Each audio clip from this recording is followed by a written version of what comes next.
Serbia Europe में थी। लेकिन ये खाया ये नहीं खाया, तो बिल्कुल नफरत हो गई थी अपनी प्रेगनेंसी से। ये नहीं सोचना है कि खाओ खाओ, यानी कि बच्चे का पिता आपका पति है कि मैं प्रेगनेंट हूँ, मुझे तो रोना आएगा, मूड स्विंग्स होंगे। नमस्कार दोस्तों, hello beautiful people, how are you all. आज मैं आप लोग के साथ शेयर करने वाली हूँ मेरी प्रेगनेंसी जर्नी। अगर आप प्रेग्नेंट हैं तो मैनी कॉन्ग्रेचुलेशंस, भगवान आपको बहुत स्वस्थ रखे, आपकी पूरी जर्नी बहुत खूबसूरत जाए। और अगर आप प्लान कर रहे हैं तो ऑल द बेस्ट, जल्दी ही आपको गुड न्यूज़ मिले।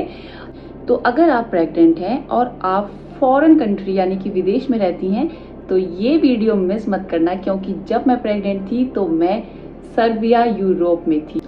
तो हम इसको 3 पार्ट्स में डिवाइड कर लेते हैं, क्योंकि 3 ट्राइमेस्टर होते हैं प्रेगनेंसी के, first trimester, second and third. यानी कि स्टार्टिंग के 3 मंथ्स मैं आपको बताती हूँ मेरे साथ क्या हुआ था। तो 1 महीना तो ऐसे ही निकल जाता है, आपको 1 से 1.5 महीने के बाद पता चलता है कि आप प्रेग्नेंट हैं। और तो मुझे पता चला, मैं बिल्कुल ठीक थी। 2 महीने मुझे हो गए, मैं बिल्कुल ठीक थी। लेकिन जैसे ही 2 महीने से ऊपर का टाइम हुआ, मुझे नॉजिया स्टार्ट हो गया। ये डिफरेंट टाइप का था, मुझे ऐसा लगता था कि वॉमिट आएगी, लेकिन आती नहीं थी। मेरी भूख एकदम कम हो गई थी, मुझे भूख नहीं लगती थी। मुंह में ऐसा वही ना नौजिया जैसे होता, सबको पता ही ना। मैं उसके लिए क्या करती थी, तो उसके लिए एक बहुत अच्छा उपाय है कि आप अदरक का छोटा टुकड़ा लो, उस पर थोड़ा सा नमक लगा लो और उसे अपने मुंह में रख लो और उसको धीरे धीरे उसका रस को पीते रहो, तो उससे आपका बिल्कुल वॉमिट नहीं आती। और मैं आपको बता दूं कि मुझे मेरी प्रेगनेंसी में सिर्फ 1 बार वॉमिट हुई, और वो 1 बार भी ऐसा ही था कि मतलब वो भी कोई वॉमिट नहीं थी, ऐसे ही थोड़ा थूक सा बाहर आ गया था। और खाने में मैं क्या खाती थी, खाने में मैं स्टार्टिंग के टाइम पे मैं बिल्कुल किसी प्रेशर में नहीं थी कि मुझे बहुत खाना है। आप बिल्कुल किसी की मत सुनिए। मेरे साथ एक अच्छी चीज़ थी कि मैं अकेली रहती थी और फ़ोन में मैं सबके साथ कांटेक्ट में थी, लेकिन मेरे पास कोई एकदम एक्चुअल में फिजिकली मेरे पास नहीं था पूरे दिन जो मुझे देखे कि इसने ये खाया ये नहीं खाया। तो वो एक पॉजिटिव चीज़ थी मेरे साथ, मुझे ऐसा लगता है। ब्रेकफास्ट में मैं आधी रोटी मुश्किल से खाती थी और बस 1 घूंट चाय। हाँ भाई, चाय से मुझे बिल्कुल नफरत हो गई थी अपनी प्रेगनेंसी में। और मैं 1 घूंट या 2 घूंट चाय लेती थी, बस उसको सटक लूँ और उसके साथ कुछ स्पाइसी चटनी बना लेती थी या फिर ऐसे ही। तो और लंच में जबरदस्ती मैं खिचड़ी पुलाव, मतलब नाम चारे का खाती थी मैं लंच में। फ्रूट्स और ड्राई फ्रूट्स मैंने बिल्कुल मिस नहीं किए। जब से मुझे पता चला कि मैं प्रेग्नेंट हूँ तो मैंने सुबह भीगे हुए बादाम, अखरोट और किशमिश साथ में मैं उसके खाती थी। और सबसे इम्पॉर्टेंट जो फ्रूट है वो सबको खाना चाहिए, आपको विटामिन सी की बहुत ज़रूरत होती है। तो मैं खाती थी कीवी, ऑरेंज, एप्पल मैं थोड़ा सा ज़बरदस्ती करके खा लेती थी कि अच्छा है 1 एप्पल खा लो। और मतलब स्टार्टिंग में तो मैं नमक लगा के खाती थी। दही से, हाँ जी, दही से मुझे बिल्कुल नफरत हो गई थी। और मैं उसमें क्या करती थी ना कि मैं दही का मट्ठा बना लेती थी और उसमें सूखा धनिया और नमक ऐड कर लेती थी। तो अगर आपको भी दही अच्छी नहीं लग रही है, कहते हैं ना दही खानी चाहिए, तो आप ऐसे करके दही थोड़ी थोड़ी खा लो। और सबसे अच्छी चीज़ मुझे जो मेरे साथ बड़ों ने कही कि तुम बिल्कुल ओवर ईटिंग मत करो, जितना मन है उतना खाओ, बस थोड़ा थोड़ा खाओ, कोशिश करो, लेकिन ये नहीं सोचना है कि खाओ खाओ, क्योंकि जो वो कहते हैं ना कि अब आपको 2 लोगों का खाना है, जी नहीं। तो आपको बिल्कुल ठूसने की जरूरत नहीं है। और अगर आप फालतू खाना ठूसेंगे तो आप जरूर ही वॉमिट करेंगी। फिर बात करते हैं सेकेंड ट्राइमेस्टर की। सेकेंड ट्राइमेस्टर तो गोल्डन पीरियड होता है, सभी को पता है। इतना बढ़िया वो टाइम होता है, पता ही नहीं चलता, एकदम से आपकी भूख वापस आ जाती है, आप एनर्जेटिक फील करते हो। मैंने तो बहुत मस्ती करी है, मैं पूरी एक्टिव थी अपनी फुल प्रेगनेंसी में। लेकिन जो बीच का ये सेकंड ट्राइमेस्टर था, मैं तो डांस करती थी, रील बनाती थी, लेकिन सावधानी के साथ, बदतमीजी के साथ नहीं, कूद फान नहीं करती थी, लेकिन बहुत अच्छे से सब कुछ करती थी। और सेकंड ट्राइमेस्टर शुरू होते ही मैंने थोड़ा बहुत मेडिटेशन, योगा अपने हिसाब से बहुत थोड़ा थोड़ा मैं करती थी। और सेकंड ट्राइमेस्टर में मतलब बिल्कुल बहुत खुशी खुशी बीता वो तो मेरा। सर्बिया में मैं और मेरे हस्बैंड रहते थे। हस्बैंड सुबह चले जाते थे, शाम को आते थे। और सबसे पहले तो मैं अपने हस्बैंड को थैंक यू कहना चाहूँगी। Thank you so much Shiv, उन्होंने मेरा बहुत सपोर्ट किया। मुझे स्लीपी सुबह फील होता था तो मुझे कभी उठाते नहीं थे। और मुझे लगता है मोस्टली सभी हस्बैंड उस टाइम पे तो बहुत स्वीट हो जाते हैं, तो सेम मेरे साथ भी ऐसा ही था। तो अगर आप हस्बैंड के साथ भी कहीं रह रही हैं तो कोई टेंशन मत लो कि मुझे किसी को बुलाना है या ये है वो है। अगर आपका हस्बैंड सपोर्टिव है, और सभी हस्बैंड उस टाइम पे बहुत सपोर्टिव हो जाते हैं मोस्टली, तो आपका टाइम बहुत अच्छा बीतेगा। और पूरी प्रेगनेंसी में आपको एक ही इंसान की सबसे ज़्यादा ज़रूरत होती है, वो होते हैं आपका लाइफ पार्टनर, यानी कि बच्चे का पिता, आपका पति, आपका हस्बैंड। तो हस्बैंड आपके साथ है इमोशनली, फिजिकली, तो वो इनफ है। थर्ड ट्राइमेस्टर यानी कि 7 मंथ की स्टार्टिंग से ही एक तो शिव की कंपनी में बड़ा क्राइसिस हो गया, उनको एक दूसरे प्लांट में जाना पड़ता था जो हमारे घर से काफ़ी दूर था। और भाई शिव बहुत लेट घर आने लगे, मतलब कभी 12 बजे आ रहे हैं, 1 बजे आ रहे हैं। तो उस टाइम पे इमोशनली मैं थोड़ा सा डाउन चली गई थी, क्योंकि मूड स्विंग्स तो देखिए होते हैं। लेकिन एक चीज मैं आपको और बता देती हूँ कि ये जो मूड स्विंग्स होते हैं ना, इसका आपको कोई एडवांटेज नहीं उठाना चाहिए।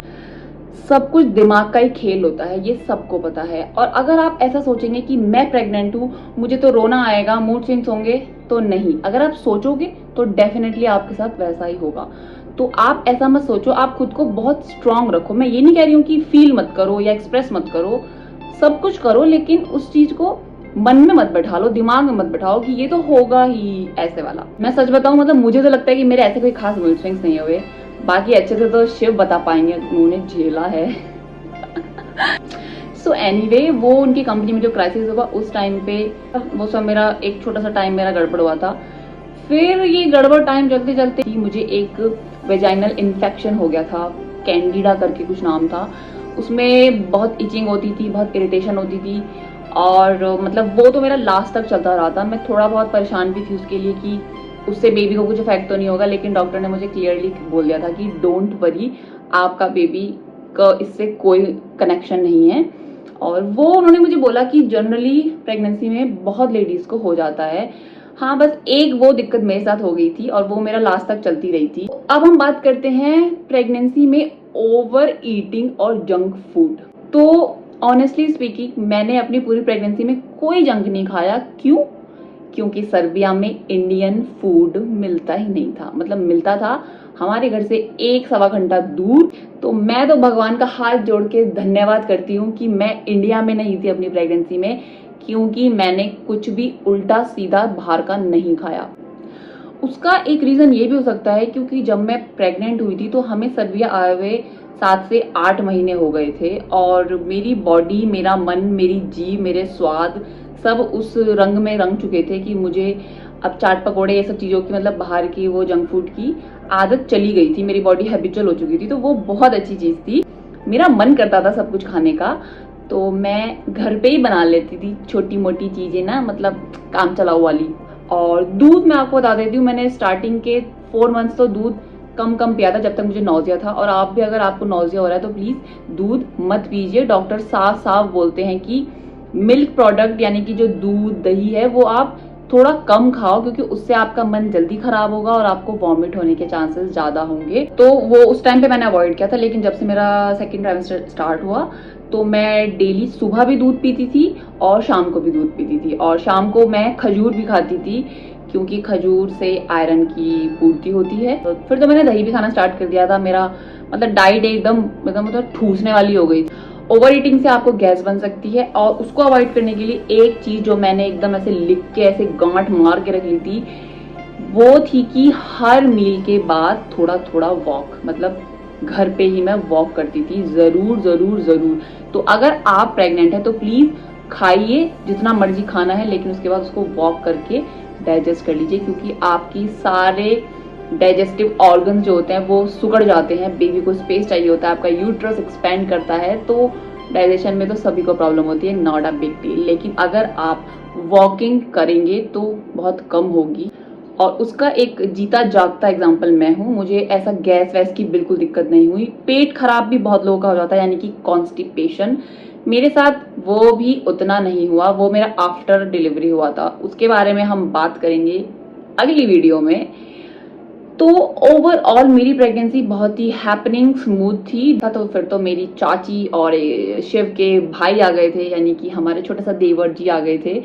तो फिर मैं मस्त पड़ी रहती थी और चाची से अपनी फरमाइशें करती थी कि ये खिलाओ वो खिलाओ। और इसमें आप सोच रहे होंगे कि ये फॉरेन कंट्री में थी तो उससे क्या मतलब था। मतलब उसका ये था कि मेरे पास फिजिकली कोई भी रिलेटिव, कोई भी घर वाला नहीं था। मैं मेंटली, फिजिकली हर चीज़ खुद से करती थी। मैं खाना खुद बनाती थी, और ऐसा नहीं है कि हम खाना नहीं खाते थे, मैं प्रॉपर खाना बनाती थी। शिव मेरी बहुत हेल्प कर देते थे अगर मैंने सब्जी बना ली जैसे तैसे, क्योंकि खड़ा नहीं हुआ जाता था, प्रेशर बहुत पड़ता है आपका। मैं आराम से बैठ के रोटी बेलती थी, वो सेकते थे फटाफट। बस तो उसमें फॉरेन कंट्री का मेरा कहने का मतलब यही था कि आप अकेले ही होगे, और लकी हो अगर कोई आपके पास टाइम से पहले आ गया। अदरवाइज अगर आप अकेले हो तो कोई बड़ी बात नहीं है, चाहे आप फॉरेन कंट्री में रह रहे हो या आप इंडिया में ही हो, मतलब अपने ही होम टाउन में हो। अकेले भी आप अपनी प्रेगनेंसी को फुल ऑन एंजॉय कर सकते हैं।